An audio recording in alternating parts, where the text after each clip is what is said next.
Hello everyone and welcome to Clarity 16.1.2 Feature Supportability Training. I am Vib Mehrotra, and as part of this section we will be talking about the general improvements made to the product.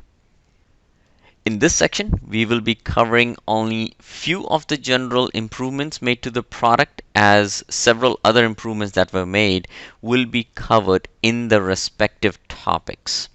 The items I'll be covering in this section are those that did not fit into the other topics, and hence we have a separate training for them. The specific items that I'll be talking about is the automatically hiding of the none column or swim lane in the grid view when there is no data to be displayed under the none column or swim lane. The second is the enhancement of the grid layout to support up to 3 attributes for group by. And third is the new currency codes that we've added to Clarity based on customer request.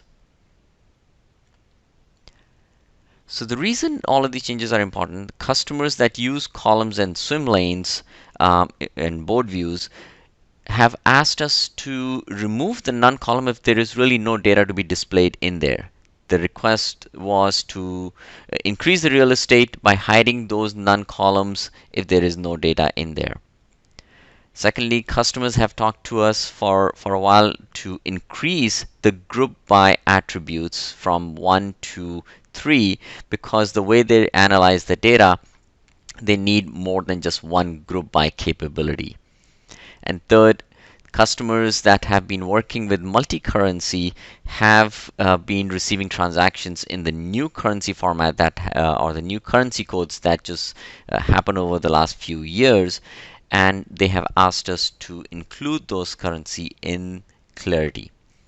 All of these requests have come directly from customers based on the several product management interactions, whether it is RPM office hours that happens weekly or other calls that the product management teams are part of.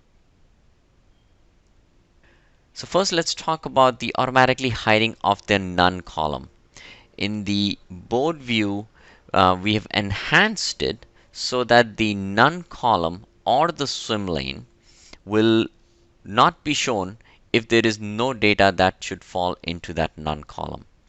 What that means is if you go to your board view, you configure the board view layout where you select an attribute for the column configuration and select an attribute for the swim lane configuration, or either one of them.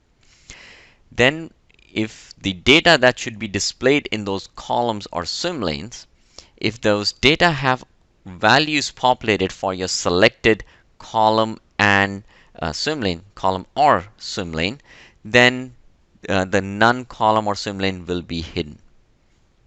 You will see more in working when I show you the demo. The none column will automatically appear if the value that was selected for the column or swim lane is removed from one of the instances, which means that the instance data should automatically appear under the none column. Again, this will be more clear when I show you the demo, but in general, the none column is now automatically appearing or disappearing based on the data that you select. One thing to call out is the fact that we are only showing the none column if the value for your attribute is essentially set to null, which is by selecting the out of the box none value.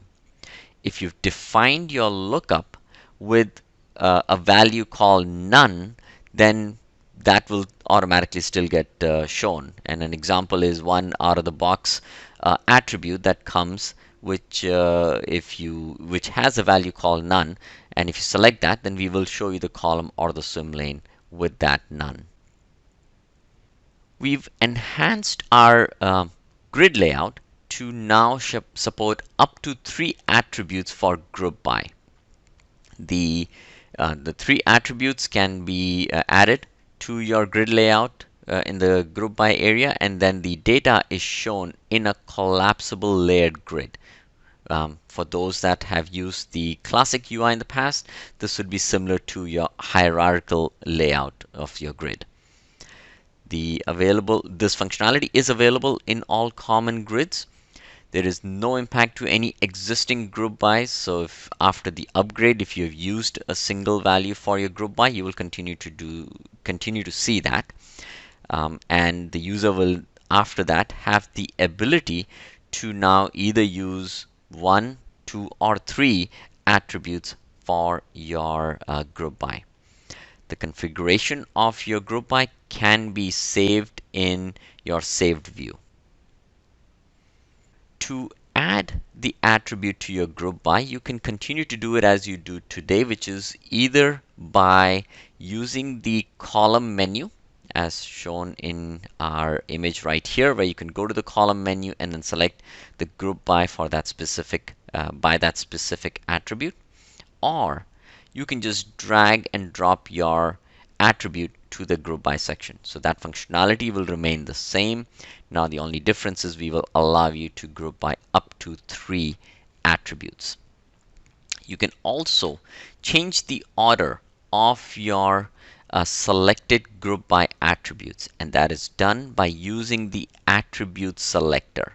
So every attribute that is displayed in the group by will have this attribute selector that you can select and then drag left or right for your the order that you want to use for your group by.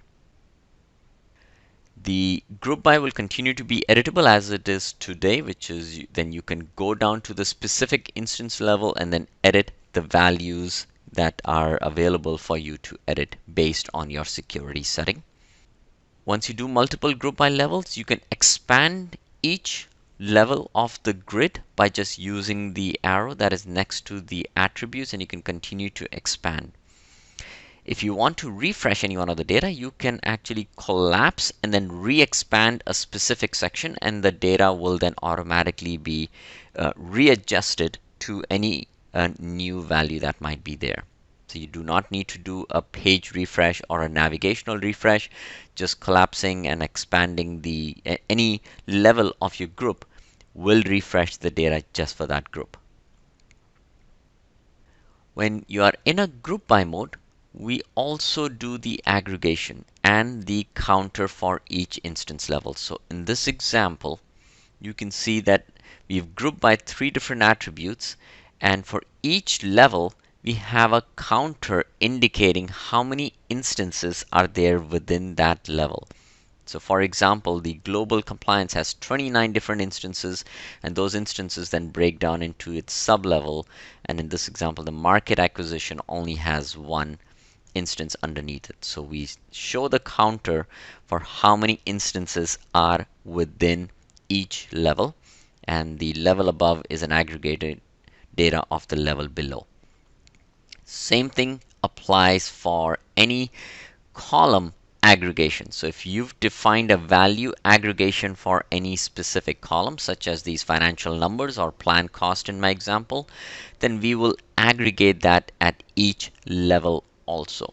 So same example right here, where for the global compliance my total plan cost is about 44 million, but that breaks down to these respective individual strategic themes. And then if I look at a specific strategic theme, the market acquisition, that I have about 38 million right just underneath that one. So all of this data does get aggregated to each level above.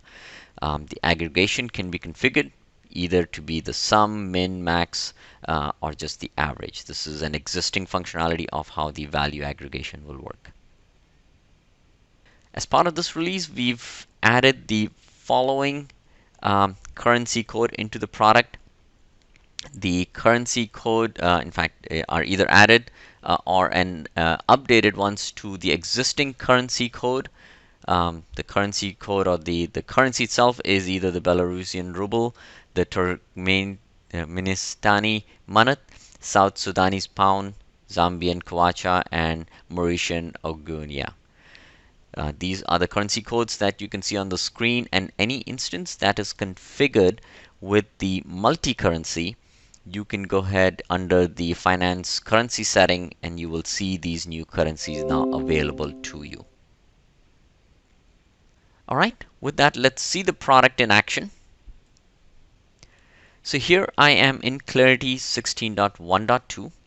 I am within the project's board layout. So I'm viewing all the projects that are there in my system. I'm seeing in my board layout all the different columns that I've configured. So if I go into my view, I have configured my columns with as my working list to be the columns and my strategic themes to be my swim lanes. If I now look in here, and I'm going to go ahead and collapse all of these so you can easily see that I do not have any none column.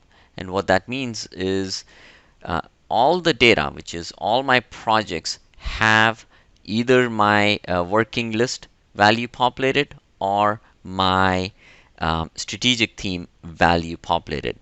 And because those values are populated, there is no none column displayed anywhere. So let's go ahead and reset this view so I can now see how that works in regards to the data appearing.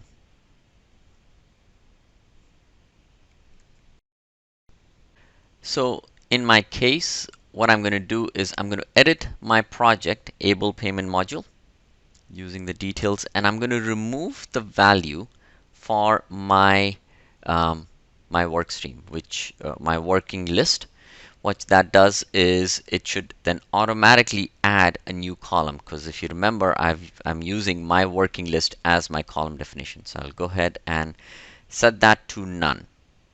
What behind the scenes, I'm basically removing any value for the specific attribute. So once I do that, you would see that automatically a new column got added called none, and my project that now does not have any value populated for the my working list is automatically moved there because now it is under none, indicating that there is nothing there.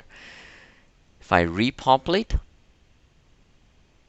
the value back, you would see that my project automatically got moved to the new or the column where it belongs to. However, the none column does not automatically disappear, but when I navigate away and come back, I will see this none column disappear. It is available to me there because in case if I want to set any other value by drag and drop and making it none, I could do so by just doing it like that. So I can just drag it back there, or I can drag it back to use my none column. Similarly, I can do the same for my swim lanes, which is now if you remember that the strategic theme is what I'm using for my swim lane.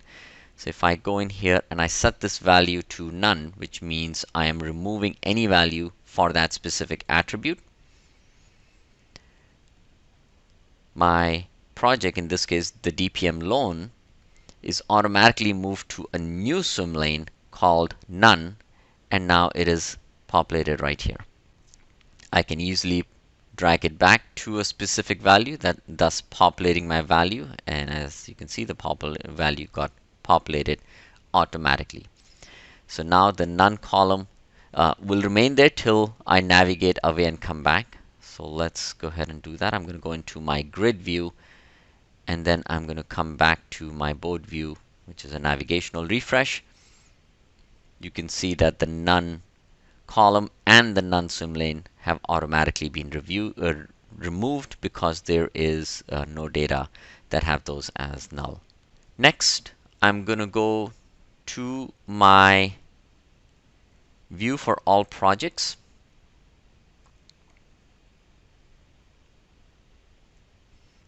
And in here, I'm looking at the grid layout for all my projects. And what I want to do is, because there's a large amount of data for me to view, I want to group it in using three different attributes so that I can analyze and understand the data better.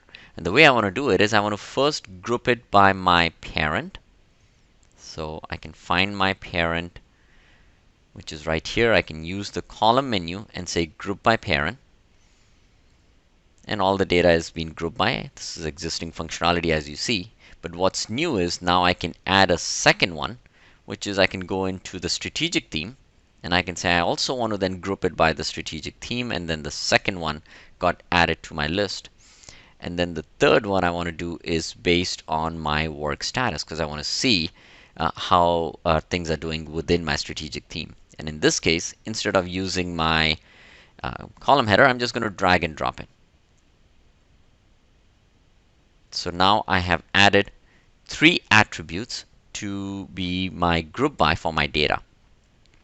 The first thing I will observe is that for parent, there is a counter that is available for each one of my parents. So there are 2 strategic themes under my Altus Online Order, 8 under Cloud Transformation, and then 29 under Global Compliance.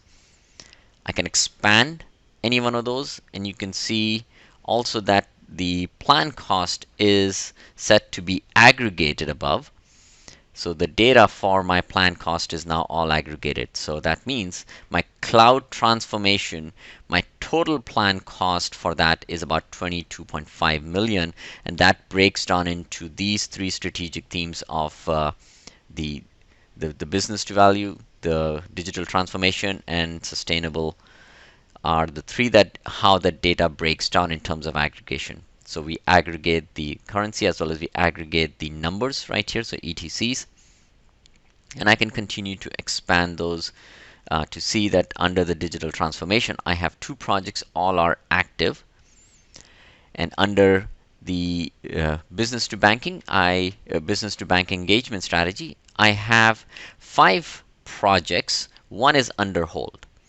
I can expand that specific one, and I can see that which specific project it is. I can analyze it, and based on what I know, I think this one is now has been approved, so I can easily change my work status. So the data within my group by is still editable, provided I have the right access. So I can change this from on hold to active.